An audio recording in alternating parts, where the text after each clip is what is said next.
Hello friends, welcome to our YouTube channel. అటుకుల మిక్చర్ని చాలా సింపుల్గా తక్కువ ఆయిల్తో ఎలా ప్రిపేర్ చేసుకోవాలి, అలాగే మనకి బయట కొన్న టేస్ట్ రావాలి అంటే ఇలా సింపుల్గా ప్రిపేర్ చేసుకోండి. చాలా ఈజీ రెసిపీ అండి. అలాగే పిల్లలకి స్నాక్స్లోకి, మనకి టీ టైంలోకి చాలా టేస్టీగా ఉంటాయండి. మనం ఎటైనా టూర్కి వెళ్ళినప్పుడు ఇలా సింపుల్గా చేసి పెట్టుకుంటే మనకి 2-3 వీక్స్ వరకు స్టోరేజ్ ఉంటుందండి. అలాగే క్రిస్పీగా చాలా టేస్టీగా ఉంటాయండి. మరి వీడియోలోకి వెళ్ళిపోదామా? నేను ఇక్కడ లావుగా ఉండే అటుకులను తీసుకున్నానండి. ఈ అటుకులు మనకు నమిలిన కొద్దీ చాలా టేస్టీగా ఉంటాయండి. ఈ అటుకులని ఒక 3 కప్పులు తీసుకొని ఇలా స్ట్రైనర్తో మనం జల్లెడ పట్టుకోవాలండి. జల్లెడ పట్టుకోవడం వలన ఏదైనా డస్ట్ లాంటిది ఉంటే వెళ్ళిపోయి మనకి అటుకులు ఫ్రెష్గా ఉంటాయండి. చూడండి, ఇలా మనము అంతా ఒకసారి జల్లెడ పట్టుకొని పక్కన పెట్టుకోవాలి. ఇప్పుడు స్టవ్ పైన ఒక ప్యాన్ పెట్టుకొని అటుకులు వేసుకొని మనం దోరగా ఫ్రై చేసుకోవాలండి. మనం లో ఫ్లేమ్లో పెట్టుకొని ఫ్రై చేసుకోవాలి. అప్పుడే మనకి క్రిస్పీగా చాలా టేస్టీగా ఉంటాయి. మనం ఫ్లేమ్ అనేది పెద్దగా పెడితే మనకి అడుగు అనేది మాడిపోతుంది. ఇలా క్రిస్పీగా అయిన తర్వాత స్టవ్ ఆఫ్ చేసుకొని ఒక ప్లేట్లోకి వేసేసుకోవాలి. మనం ఇక్కడ ఆయిల్లో డీప్ ఫ్రై చేయడం లేదు. ఇలా మనం స్టవ్ పైనే నార్మల్గా ఫ్రై చేసుకుంటే సరిపోతుంది. ఇప్పుడు స్టవ్ పైన మళ్ళీ అదే ప్యాన్ పెట్టుకొని 2 టేబుల్ స్పూన్ ఆయిల్ వేసుకొని గుప్పడన్ని పల్లీలు అలాగే కొన్ని పుట్నాలు వేసుకొని దోరగా ఫ్రై చేసుకోవాలి.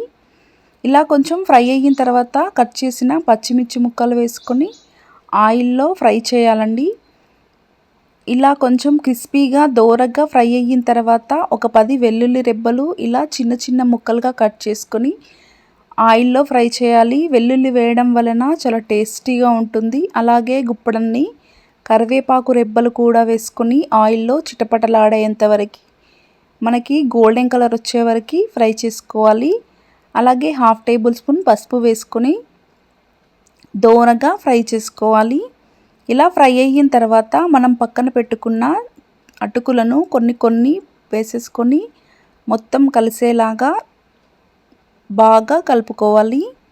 చూడండి, మనకు ఫ్లేమ్ అనేది చిన్నగా పెట్టి మనం కలుపుకుంటూ ఉండాలండి. ఫ్లేమ్ అనేది పెద్దగా పెడితే మనకి మాడిపోయి టేస్ట్ చేంజ్ అయిపోతుంది. ఇలా మనం ఫ్లేమ్ చిన్నగా పెట్టి అటుకులు మొత్తం కలుపుతూ ఉండాలి. అలాగే మనము టేస్ట్కు సరిపడా సాల్ట్ను కూడా ఇప్పుడే కొంచెం యాడ్ చేసుకోవాలండి.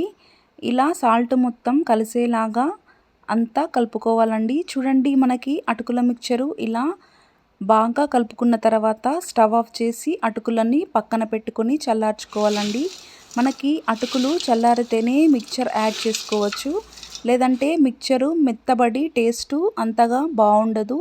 ఇలా అటుకులు చల్లారిన తర్వాత మనం ఒక కప్పుడు మిక్చర్ని యాడ్ చేసుకోవాలండి. అటుకుల్లోకి మిక్చర్ యాడ్ చేస్తే అటుకుల మిక్చర్ చాలా టేస్టీగా ఉంటుందండి. ఇలా ఒకసారి మిక్చర్ని యాడ్ చేసుకొని ట్రై చేయండి, చాలా టేస్టీగా ఉంటాయండి. అలాగే క్రిస్పీగా మనకి 2-3 వరకు స్టోరేజ్ ఉంటుంది. మనకి కావాల్సినప్పుడు ఇలా ఈజీగా చేసుకొని తినచ్చండి. పిల్లలు కూడా చాలా ఇష్టంగా తింటారు. ఇలా మిక్చర్ మొత్తాన్ని కలుపుకొని మనం ఒక ఎయిటెడ్ బాక్స్లోకి వేసేసుకుంటే 2-3 వీక్స్ వరకు మనకి స్టోరేజ్ ఉంటుందండి. ఎప్పుడూ ట్రై చేయకపోతే ఒకసారి ఇలా ట్రై చేయండి, చాలా టేస్టీగా ఉంటుంది. పిల్లల నుంచి పెద్దల వరకు చాలా ఈజీగా తినొచ్చు. నా ఛానల్ని కనుక ఫస్ట్ టైం చూసినట్టయితే ప్లీజ్ ఒక లైక్ చేయండి, అలాగే షేర్ చేయండి. మరిన్ని రెసిపీస్ కోసం నా ఛానల్ని సబ్స్క్రైబ్ చేసుకోండి. Thanks for watching.